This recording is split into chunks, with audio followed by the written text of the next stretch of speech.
Hello, Scott Walker. Congratulations on winning the election to become governor of Wisconsin. Thank you.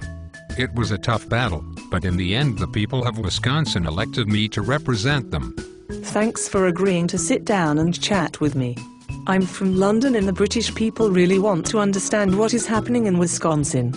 It is my pleasure. Great. We in England understand that you want to fix your $137 million budget shortcoming. So why did you give out $140 million in tax breaks for corporations immediately when you took office? We are broke. Everyone has to make sacrifices. Yes, but you would not be broke if you didn't give $140 million in tax breaks to corporations. Look, this is about balancing a budget. The public sector unions need to sacrifice. They get way too much in benefits and pensions that the taxpayers pay. We need to cut now. So one way of looking at this is that you are making the middle-class workers pay so that the big corporations can get a tax break. Do you agree? Absolutely not. This is about creating jobs and eliminating big government waste. Okay, so you say that the public sector unions need to sacrifice. They have agreed to the cuts, yet you will not negotiate because you are demanding an end to their collective bargaining rights. Therefore, this debate is not about cuts, it is about rights, right? We are broke. So also in this bill, you have proposed giving yourself the power to make massive cuts to Badgercare and senior care. Why isn't this an issue that can be negotiated and discussed? Okay, let's move on. Governor Walker, in your budget repair bill you have a section that gives you the power to sell off state-owned power plants in a no-bid process. How does that help fix the budget problem? We are broke. We need to make cuts. Anyways, I don't think anybody in the world would want those outdated power plants. So we need to sell them off. Okay, I understand that you want to sell them off. But how does a no-bid process benefit anyone in Wisconsin?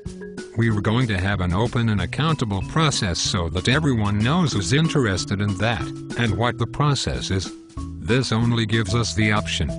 We're only going to move forward on this if it's good for the taxpayers and good ultimately for the ratepayers in this state. Yes, but that still doesn't answer the question of why it needs to be a no-bid process.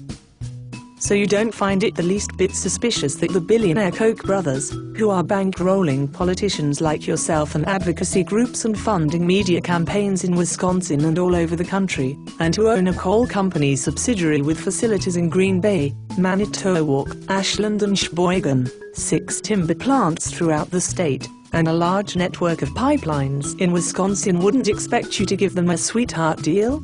I'm sure the Koch brothers, who I've never met, would not be interested.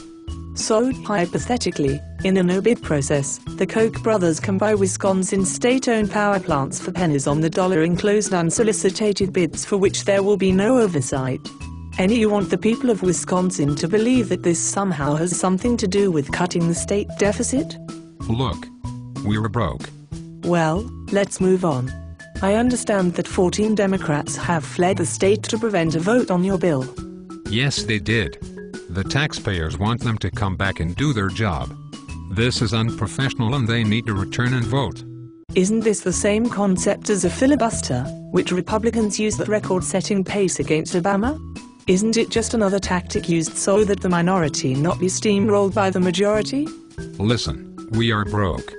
We have a fiscal emergency here, and the Democrats need to show up and do their job like every other hard-working American. Never mind. Well, thank you for your time.